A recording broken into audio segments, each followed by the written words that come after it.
Hello friends, exam oriented YouTube channel पर आपका स्वागत है। यह लुसेंट जीके एमसीक्यू सीरीज़ का पार्ट 27 है। इससे पहले हम 26 पार्ट चैनल पर अपलोड कर चुके हैं, जो आप विजिट करके प्लेलिस्ट में देख सकते हैं। दोस्तों, आपने चैनल को सब्सक्राइब नहीं किया है तो एग्ज़ाम ओरिएंटेड यूट्यूब चैनल को सब्सक्राइब कर दीजिए, जहाँ पर हम आपके लिए वेरियस एग्ज़ाम्स के लिए जीके के क्वेश्चन एमसीक्यू के फॉर्म में लाते हैं। तो चलिए स्टार्ट करते हैं आज का टॉपिक। आज का टॉपिक होगा हमारा राजपूत राजवंशों का उदय, जिसमें हम कुछ वंश जैसे कि सोलंकी वंश, कलचुरी वंश और सिसोदिया वंश से रिलेटेड क्वेश्चंस को डिस्कस करेंगे। तो स्टार्ट करते हैं हमारे फर्स्ट क्वेश्चन से। फर्स्ट क्वेश्चन है हमारा, सोलंकी वंश अथवा गुजरात के चालुक्य वंश का संस्थापक कौन था। मतलब सोलंकी वंश के संस्थापक के बारे में पूछ रहा है। तो ऑप्शन है आपके पास कोकल, मूलराज प्रथम, भीम प्रथम या जयसिंह सिद्धराज। तो इसका सही आंसर होगा मूलराज प्रथम। जो मूलराज प्रथम है वह सोलंकी वंश का संस्थापक था, और सोलंकी वंश का एक और नाम था, इन्हें गुजरात के चालुक्य शासक भी कहा जाता था। तो दोस्तों, इसका सही आंसर होगा मूलराज प्रथम। नेक्स्ट क्वेश्चन है हमारा, खतौली का युद्ध जो 1518 ईस्वी में हुआ था, किन शासकों के बीच हुआ था। जो खतौली का युद्ध था वह किन शासक के बीच हुआ था। तो ऑप्शन है हमारे पास राणा सांगा एवं इब्राहिम लोदी, अकबर एवं हेमू के बीच, पृथ्वीराज चौहान और मोहम्मद गौरी के बीच, या हुमायूं एवं शेर शाह के बीच। तो इसका सही आंसर होगा राणा सांगा और इब्राहिम लोदी के बीच। जो खतौली का युद्ध था वह राणा सांगा और इब्राहिम लोदी के बीच हुआ। इब्राहिम लोदी लोदी वंश का शासक था, और राणा सांगा जो था वह सिसोदिया वंश का शासक था। राणा सांगा सिसोदिया वंश का शासक था। नेक्स्ट क्वेश्चन है, कर्णदेव किस वंश का एक महान शासक था। जो कर्णदेव था वह किस वंश का शासक था, ऐसा पूछ रहे हैं। तो कर्णदेव जो शासक था वह था कलचुरी वंश का। कर्णदेव किस वंश का शासक था। तो कर्णदेव कलचुरी वंश का शासक था। कर्णदेव ने कलिंग पर विजय प्राप्त की तथा त्रिकलिंगाधिपति की उपाधि धारण की। जो कर्णदेव था यह किस वंश का शासक था। तो यह कलचुरी वंश का शासक था, और इसने कलिंग पर विजय प्राप्त की थी।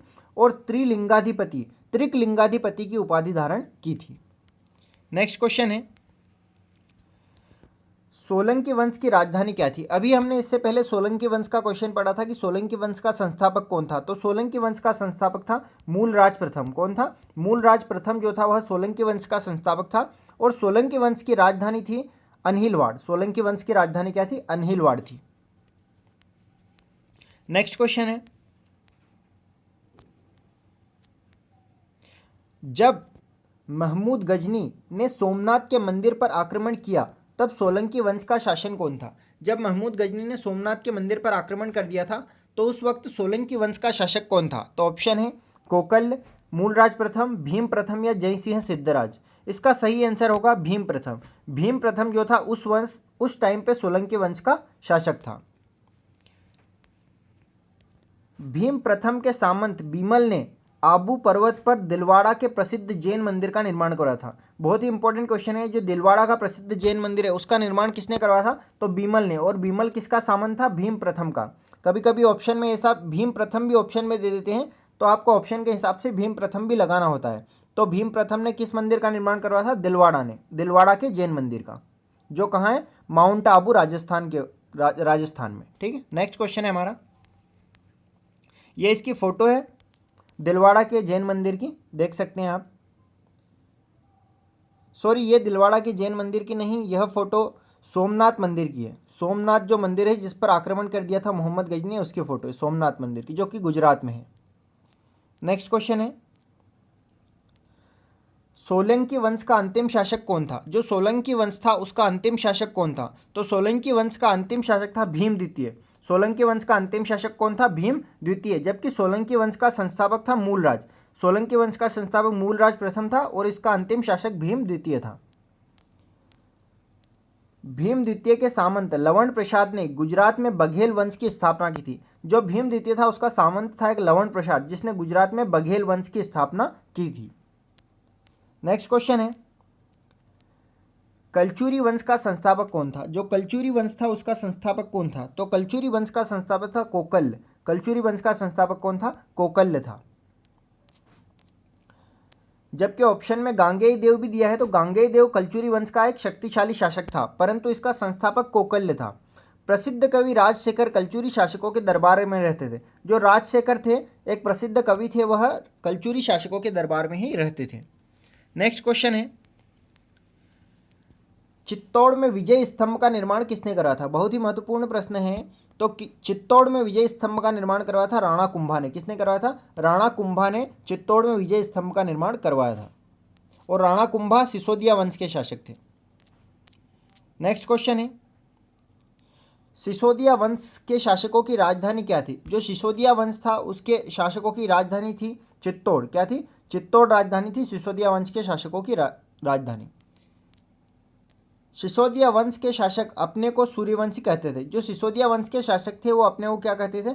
सूर्यवंशी कहते थे। और मेवाड़ पर शासन करते थे, और मेवाड़ की राजधानी क्या थी? चित्तौड़ थी। नेक्स्ट क्वेश्चन है, प्रसिद्ध जैन विद्वान हेमचंद्र किस शासक के दरबार में रहते थे? जो हेमचंद्र थे वह किस शासक के दरबार में रहते थे? तो हेमचंद्र जय सिंह सिद्धराज के दरबार में रहते थे। किसके दरबार में रहते? जय सिंह सिद्धराज के दरबार में रहते थे। और जय सिंह सिद्धराज सोलंकी वंश का एक शक्तिशाली शासक था। जय सिंह सिद्धराज सोलंकी वंश का एक शक्तिशाली शासक था। सोलंकी वंश का शासक था जय सिंह सिद्धराज। नेक्स्ट क्वेश्चन है, किस शासक ने माउंट आबू पर्वत पर एक मंडप बनाकर अपने 7 पूर्वजों की गजारोही मूर्तियों की स्थापना की थी? माउंट आबू पर्वत के ऊपर एक मंडप बनाकर कौन सा शासक था जिसने अपने 7 पूर्वजों की गजारोही मूर्तियों की स्थापना की थी? तो इसका सही आंसर होगा जय सिंह सिद्धराज। जय सिंह सिद्धराज ने ही माउंट आबू पर्वत पर एक मंडप बनाकर अपने जो 7 पूर्वज थे उनकी मूर्तियों की स्थापना की थी। वहीं सिद्धपुर में रुद्र महाकाल मंदिर का निर्माण भी जय सिंह सिद्धराज ने करवाया था। और जय सिंह सिद्धराज सोलंकी वंश का एक शासक था। नेक्स्ट क्वेश्चन है, सोलंकी वंश का कौन सा शासक जैन धर्म के अंतिम राजकीय प्रवर्तक के रूप में प्रसिद्ध था? कौन सा शासक था सोलंकी वंश का जो कि जैन धर्म के अंतिम राजकीय प्रवर्तक के रूप में प्रसिद्ध था? तो इसका सही आंसर होगा कुमारपाल। कुमारपाल जो था वह जैन धर्म के अंतिम राजकीय प्रवर्तक के रूप में प्रसिद्ध था। आपको यह भी ध्यान रखना है कि कुमारपाल कौन से वंश का शासक था? तो यह कुमारपाल सोलंकी वंश का शासक था। नेक्स्ट क्वेश्चन है, कलचुरी वंश की राजधानी क्या थी? जो कलचुरी वंश था जिसकी स्थापना कोकल्य ने की थी उसकी राजधानी क्या थी? तो कलचुरी वंश की राजधानी थी त्रिपुरी। क्या थी? कलचुरी वंश की राजधानी त्रिपुरी थी। तो दोस्तों आज हमारा टॉपिक खत्म होता है और इसी के साथ पूरा प्राचीन इतिहास के एमसीक्यू हमारे खत्म होते हैं यहाँ पे। अब नेक्स्ट टॉपिक हम पूरा करेंगे जो मध्यकालीन इतिहास से स्टार्ट होगा। तो दोस्तों इस वीडियो को आप लाइक कर दीजिए और अपने दोस्तों में शेयर कर दीजिए ताकि आपके लिए ऐसे ही वीडियो हम लाते रहें। आज के लिए इतना ही, धन्यवाद।